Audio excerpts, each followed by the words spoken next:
বুঝলি বন্ধু, বিষয়টা এমন না যে আমরা অনেক গরিব। হ্যাঁ, আমাদের এত সম্পত্তি ছিল যে আমাকে 7 পুরুষও যদি বসে বসে খাইতো তাও শেষ করা সম্ভব হতো। ওরে আল্লাহ, কি বলিস তুই? তারপর বন্ধু, তারপর আর কি সমস্যা হলো, মনে কর আমি তো হচ্ছে 8 নাম্বার পুরুষ।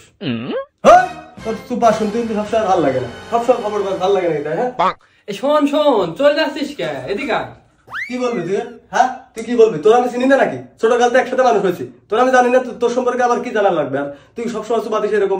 আরে ফাপড় দেবো কে? তুই তো, আমি জানি তুই আমার সম্পর্কে সবই জানিস, কিন্তু তুই আসল কথা জানিস? তুই কি জানিস আমার দাদার বাপের হচ্ছে 7টা জাহাজ ছিল, আর ওই নবগঙ্গায় ওই জাহাজ চলতো।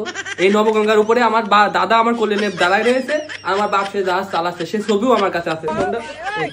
দাঁড়া, তোর আমি ছবি দেখাচ্ছি।